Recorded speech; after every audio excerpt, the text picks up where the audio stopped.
स्वागत है आप सबका इस वर्डप्रेस कोर्स के 41st वीडियो में, जिसमें मैं आपको बताऊंगा कि एक वर्डप्रेस प्लगइन्स क्या होते हैं, तो हम इसे यूज करते हैं और आपको आपके वर्डप्रेस वेबसाइट में कौन से इंपॉर्टेंट प्लगइन्स को मतलब यूज करना चाहिए, कुछ ऐसे जरूरी प्लगइन्स जो आपको यूज करने चाहिए आपके वेबसाइट के अंदर। और आपको बताऊंगा कि आप कैसे अपने वर्डप्रेस ब्लॉग में एक प्लगइन को इंस्टॉल कर सकते हो। और अगर आपको नहीं मालूम है तो ये पूरा एक वर्डप्रेस कोर्स है जिसमें स्टार्ट से एंड तक एक वर्डप्रेस वेबसाइट कैसे बनती है, कैसे मैनेज होती है, क्या सब कुछ होता है, उसमें क्या सेटिंग्स कहाँ पे है, सब मैंने इसमें डिटेल में कवर किया है। तो अगर आपको कोई भी डाउट है वर्डप्रेस के रिलेटेड, आपको पूरा सीखना है, तो आप ऊपर आई कार्ड में चेकआउट कर सकते हो, पूरा प्लेलिस्ट आपको मिल जाएगा। तो खैर छोड़िए, वीडियो स्टार्ट करते हैं। तो सबसे पहले बात करते हैं कि वर्डप्रेस प्लगइन्स क्या होते हैं। सिंपल भाषा में बताऊं तो प्लगइन्स हो गए एक ऐप होता है या फिर सॉफ्टवेयर आप बोल सकते हो, जो कोडिंग से बनता है, एक जिप फाइल जैसा होता है, वो हम अपने वर्डप्रेस ब्लॉग में ऐड करते हैं, जिसकी मदद से आप एडिशनल फीचर्स या फंक्शंस अपने वर्डप्रेस ब्लॉग में ऐड कर सकते हो। और जो हमें स्टार्टिंग में डिफॉल्ट वर्डप्रेस वेबसाइट पे नहीं मिलते हैं, तो उसे हम प्लगइन्स कहते हैं, जो हमारे वर्डप्रेस के फंक्शनैलिटी को बोल लो या फिर आप वर्डप्रेस में एडिशनल फीचर ऐड कर देता है। तो अब बात करते हैं कि प्लगइन्स हम क्यों यूज करते हैं, हमें क्यों यूज करना चाहिए। तो अगर आप इस कोर्स को स्टार्टिंग से फॉलो कर रहे हो तो आपको मालूम होगा जैसे हमारा डिफॉल्ट वेबसाइट था वो कैसे एकदम सिंपल सा था, एकदम नॉर्मल सा था। और आज के टाइम पे हम अपनी वेबसाइट को दूसरे वेबसाइट के कंपैरिजन में, हमारे कॉम्पिटिटर्स के कंपैरिजन में थोड़ा अलग दिखाना चाहते हैं, उसमें कुछ यूनिक फीचर्स ऐड करना चाहते हैं और उससे थोड़ा हट के दिखाना चाहते हैं, जिससे हमारा भी काम आसान हो जाए और जो हमारे यूजर्स है उनको भी कुछ नया मिले हमारी वेबसाइट पे। इसलिए हम अपने वर्डप्रेस वेबसाइट पे प्लगइन्स को यूज करें, ताकि हमारा जो वेबसाइट है वो उसमें हमारे कुछ एडिशनल फीचर्स ऐड हो जाए, ताकि हमें भी उसे मैनेज करने में कोई दिक्कत नहीं आए। क्योंकि प्लगइन की मदद से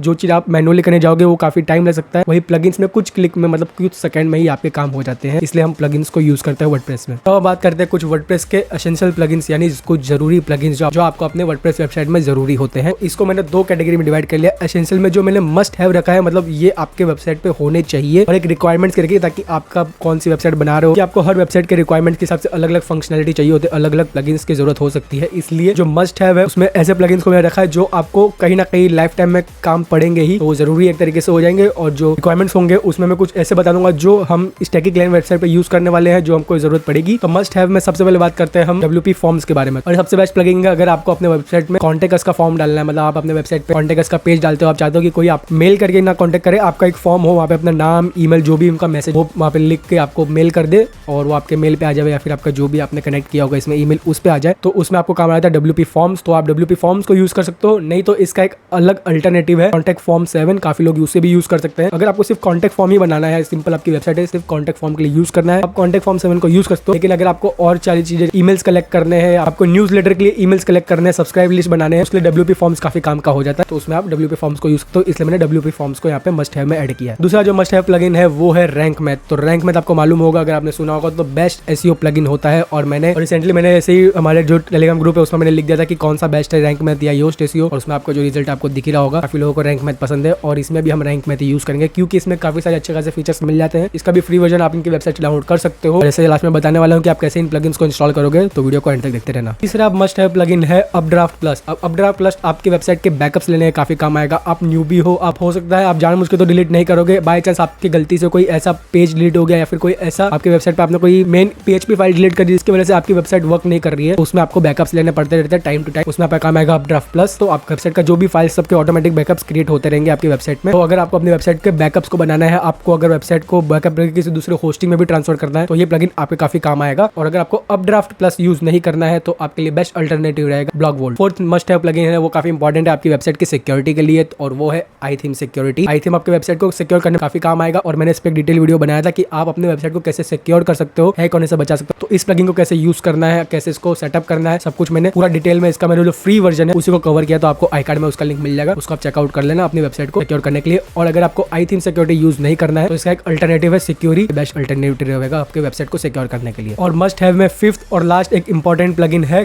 कैशे प्लगइन, जिसका नाम है W3 टोटल कैशे प्लगइन। अब कैशे प्लगइन आपकी वेबसाइट कैशे को डिलीट करने में काम आते हैं, क्लियर करने में काम आते हैं, और जो भी आपके वेबसाइट पे फालतू के फाइल्स जो स्टोर होते रहते हैं उन्हें क्लियर करने में काम आते हैं। कभी फ्री वर्जन अवेलेबल है, और लेकिन अगर आप थोड़ा इन्वेस्ट कर सकते हो तो मैं आपको सजेस्ट करूंगा आप जाओ WP रॉकेट के साथ, काफी एक बढ़िया ये प्लगइन है। और मैं भी इस कोर्स के बाद मैं एक पूरा एक वर्डप्रेस का ऑप्टिमाइजेशन का कोर्स लेके आऊंगा, फास्ट लोडिंग वेबसाइट, और आपका वेबसाइट का परफॉर्मेंस काफी इफेक्ट करता है आपकी वेबसाइट के ट्रैफिक और रैंकिंग्स में। उसके लिए मैं अलग से एक वर्डप्रेस का ऑप्टिमाइजेशन कोर्स भी लेके आ जाऊंगा अगर पॉसिबल हुआ तो, क्योंकि WP रॉकेट जो है वो पेड प्लगइन है, इसलिए इसको मैंने अल्टरनेटिव में रखा है कि अगर आपके पास इन्वेस्टमेंट है, आप इन्वेस्ट कर सकते हो, तो आप WP रॉकेट की तरफ जा सकते हो, नहीं तो W3 टोटल कैशे आपके लिए बेस्ट रहेगा, फ्री ऑप्शन। तो ये तो बात हुई मस्ट हैव प्लगइन्स के बारे में। अब बात आती है रिक्वायरमेंट्स के हिसाब से। हो सकती है आप बिजनेस वेबसाइट बना रहे हो तो उसके लिए अलग प्लगइन्स के रिक्वायरमेंट्स होंगे, आप एक पोर्टफोलियो वेबसाइट बना रहे हो तो उसके लिए अलग प्लगइन्स के रिक्वायरमेंट होंगे, आप एक ई-कॉमर्स स्टोर बना रहे हो तो उसके लिए अलग प्लगइन्स के रिक्वायरमेंट्स होंगे। और उस हिसाब से जैसे हमारा ये टेकी क्लाइंट है, इस पे मैं एक तरीके से टेक ब्लॉग बना रहा हूँ, जिसमें मैं ऑलमोस्ट एक टेक अफिलिएट ब्लॉग बनाऊंगा जिसमें टेक के गैजेट्स होते हैं, प्रोडक्ट्स होते हैं, गेमिंग के रिलेटेड जो एसेसरीज होते हैं उनके एफिलिएट प्रोडक्ट्स को लिस्ट करके इस तरीके का ये ब्लॉग है। तो उसके रिलेटेड जो प्लगइन्स इसमें काम आएंगे वो मैं आपको बताता हूँ। तो सबसे पहले एक आता है एलिमेंटर। एलिमेंटर को मैं मस्ट हैव में भी ऐड कर सकता था, लेकिन जरूरी नहीं है आप एलिमेंटर को यूज करो। एलिमेंटर एक पेज बिल्डर है जो आपके वर्डप्रेस वेबसाइट को मनचाहा तरीके से कस्टमाइज करने में काम आ जाता है। और अगर आपको एलिमेंटर यूज नहीं करना तो आप बीवर बिल्डर यूज कर सकते हो, वो भी एक पेज बिल्डर है जो आपके वर्डप्रेस वेबसाइट को मनचाहा तरीके से कस्टमाइज करने में काम आएगा। साथ में आप ब्लॉग्स जो होता है, आपका जो पेज होता है, आपका जो पोस्ट होता है उसको कस्टमाइज करने के लिए, मतलब आपका जो कंटेंट है उसके अंदर कस्टमाइज करने के लिए आप यूज कर सकते हो स्पेक्ट्रा और अल्टीमेट ब्लॉग्स को। ये दो बेस्ट प्लगइन रहते हैं। मेरा जो मेन ब्लॉग है bloggingupdate.com, उसमें ना एलिमेंटर यूज कर रहा हूँ, ना मैं कोई बीवर बिल्डर यूज कर रहा हूँ, कोई भी पेज बिल्डर यूज नहीं कर रहा हूँ। उसमें जो भी ब्लॉग्स होते हैं वो सब इनके मदद से क्रिएट होते हैं, मतलब जो स्पेक्ट्रा है और जो अल्टीमेट ब्लॉग है। तो ये दोनों काफी बढ़िया प्लगइन है। जो मेरा ब्लॉगिंग अपडेट का ब्लॉग है उसके जितने भी पेजेस है, जितने भी पोस्ट है, उसके अंदर जो भी आपको डिजाइन मिल रहा है, जो भी आपको ब्लॉग्स मिल रहे हैं, सब इन दो प्लगइन की मदद से है। और एक है ऑटर प्रो, तो आप ऑटर ब्लॉग्स यूज कर सकते हो, स्पेक्ट्रा यूज कर सकते हो और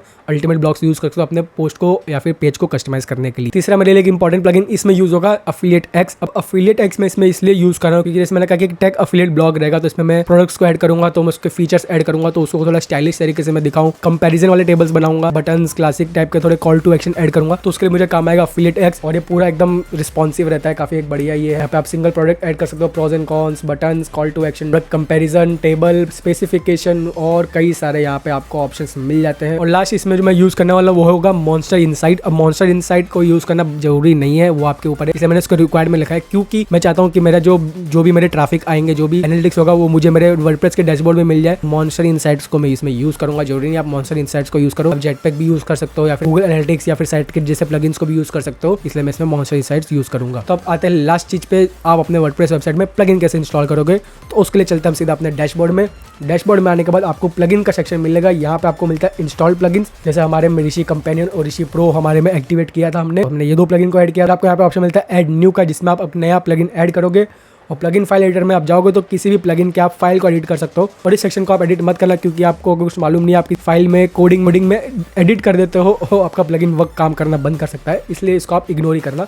तो हम सिंपली एक नया प्लगइन ऐड करने में जाएंगे ऐड न्यू पर। यहाँ पे आपको ऑप्शन मिल जाता है प्लगइन के अपलोड करने का, जो मैं आपको बाद में बताऊंगा। हम यहाँ से जो वर्डप्रेस के प्लगइन डायरेक्टरी है वहाँ से आप कैसे प्लगइन इंस्टॉल करोगे वो मैं आपको बताता हूँ। तो यहाँ पे आपको कुछ फीचर्ड प्लगइन्स मिल जाते हैं, यहीं से आपको इंस्टॉल करने के लिए और एक्टिवेट करने के लिए। यहाँ पर सबसे पहले मैं लिख देता हूँ WP फॉर्म्स। तो ये रहा WP फॉर्म्स, आप देख लें यहाँ पे जो भी इसका ऑथर है WP फॉर्म्स ही है। तो इसको मैं यहाँ से कर लेता हूँ इंस्टॉल। तो सिंपली आपको यहाँ पे ये इंस्टॉल होता रहेगा, आपको यहाँ पे क्लिक कर देना है और टाइप कर देना है रैंक मैथ SEO प्लगइन ये रहा है। तो यहाँ से अपड्राफ्ट प्लस, तो ये रहा updraft plus WordPress backup plugin. यहाँ पे थीम ऑथर आप देख सकते हो updraftplus.com एंड डेविड एंडरसन। इसको मैं कर लेता हूँ यहाँ से इंस्टॉल। तो मैं यहाँ पे लेता हूँ आई थीम। ओके ये रहा आई थीम सिक्योरिटी, इसको भी इंस्टॉल कर लेते हैं। और लास्ट हमारा रह गया था W3 टोटल कैशे, ये रहा, इसको भी कर लेता हूँ इंस्टॉल। अब यहाँ पे आप देख सकते हो जो हमारे बाकी के थे एलिमेंटर, स्पेक्ट्रा अफिलिएट एक्स और मॉन्स्टर इनसाइट, तो उनको भी मैं ऐड कर लेता हूँ 1 by 1। Elementor, spectra, affiliate x and monster insights. Okay तो ये सारे प्लगइन्स इजीली हमारे इंस्टॉल हो चुके हैं। अब हमारा काम है इसे एक्टिवेट करना।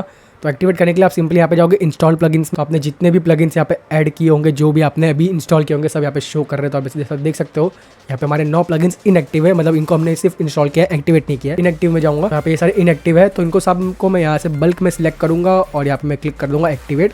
तो ये साथ में सब एक्टिवेट हो जाएंगे। तो एक्टिवेट पे सिलेक्ट करने के बाद मैं क्लिक कर दूँगा यहाँ पे अप्लाई में। जो भी प्लगइन एक्टिवेट होते रहेंगे आपको उनके ऊपर उनके यहाँ पे सेटअप विजेट्स दिखते रहेंगे, तो आप सिंपली इसको यहाँ से कैंसिल करते रहना। तो मैं फिर से जाता हूँ इंस्टॉल प्लगइन्स में। ओके तो हमारे सारे प्लगइन्स यहाँ पे इंस्टॉल हो चुके हैं। तो ये तो बात होगी आप कैसे प्लगइन डायरेक्टरी में से आप प्लगइन्स को इंस्टॉल कर पाते हो। अब मैं बताऊंगा आपको, अगर आपके पास आपने बाहर से कोई मैनुअली डाउनलोड किया है कोई प्लगइन, उसको कैसे इंस्टॉल करोगे मैनुअली। अफिलिएट एक्स का प्रो यहाँ पे यूज करने वाला हूँ, मैंने इसको बाय करके रखा हुआ है ऑलरेडी। और इसको मैं यहाँ से इसका जो जिप फाइल है यहाँ पे करूँगा डाउनलोड। मेरा अफिलिएट एक्स का प्रो प्लगइन डाउनलोड हो चुका है। मैं फिर से रहूँगा हमारे प्लगइन के डैशबोर्ड में। यहाँ पर आपको आना है ऐड न्यू पर। न्यू पे आने के बाद आपको सिंपली यहाँ पे क्लिक करना है अपलोड प्लगइन पे। अब यहाँ पे ऐसे आपको बोल रहा है कि आपका प्लगइन को अपलोड करो, तो डायरेक्ट यहाँ पे सिर्फ जिप फॉर्मेट ही अलाउड रहता है। तो यहाँ से आप सिंपली चूज फाइल पे क्लिक करोगे और यार हमारा प्लगइन, इसको मैं करूंगा सिलेक्ट और यहाँ से करूंगा ओपन। यहाँ पे ये सिलेक्ट हो चुका है, इसको अब मैं यहाँ से क्लिक करूंगा इंस्टॉल नाउ पर। ओके तो हमारा ये पैकेज इंस्टॉल हो चुका है, मतलब हमारा जिप फाइल है वो इंस्टॉल हो चुका है। अब हमारा काम है सिंपली इसे फिर से एक्टिवेट करना। तो इस तरह से हमने बाकी प्लगइन्स को एक्टिवेट किया था इंस्टॉल करने के बाद, इसको भी हम कर लेंगे यहाँ से एक्टिवेट। ओके तो हमारा प्लगइन यहाँ पे एक्टिवेट हो चुका है। यहाँ पे अफिलिएट, अब यहाँ पे हमारा लाइसेंस की मांग रहा है, तो लाइसेंस की कैसे एक्टिवेट करते हैं वो भी आपको बता देता हूँ। आपने जो भी प्लगइन बाय किया होगा उसको आपको डैशबोर्ड में आपको लाइसेंस की मिल जाएगा। जैसे यहाँ पे मेरा लाइसेंस की ये रहा, इसको मैं यहाँ पे सिंपली कर लेता हूँ सिलेक्ट, करूँगा यहाँ से कॉपी और यहाँ पे आने के बाद मैं क्लिक करता हूँ एक्टिवेट लाइसेंस की। ओके, यहाँ पे मैं अपना लाइसेंस की को कर दूंगा पेस्ट और यहाँ पे सिंपली मैं क्लिक करूंगा सेव लाइसेंस। ओके, तो मेरा जो एफिलिएट एक्स प्रो प्लगइन है उसका भी मैंने लाइसेंस एक्टिवेट कर लिया। तो इस तरीके से आप अपने वर्डप्रेस के वेबसाइट पे वर्डप्रेस की जो प्लगइन लाइब्रेरी है वहाँ से भी प्लगइन को इंस्टॉल कर सकते हो, मैनुअली भी ऐड कर सकते हो और उसमें लाइसेंस की कैसे एक्टिवेट करना है वो भी मैंने आपको बता दिया है। तो बस यही था इस वीडियो में। उम्मीद करता हूं आपको सब कुछ डिटेल में समझ में आ गया होगा। फिर भी आपको कोई डाउट हो तो नीचे कमेंट में पूछ सकते हो। और इस पूरे वर्डप्रेस कोर्स को स्टार्ट से एंड तक फॉलो करना है तो आपको यहाँ से सारे वीडियोस मिल जाएंगे, इस प्लेलिस्ट मिल जाएगी। और आगे आने वाली वीडियोस को आपको देखना है चैनल पे या फिर इस कोर्स के, वो आपको यहाँ पे चैनल को सब्सक्राइब करना पड़ेगा। तो उसे फटाफट सब्सक्राइब कर लो और क्या मिलता है अगले वीडियो में।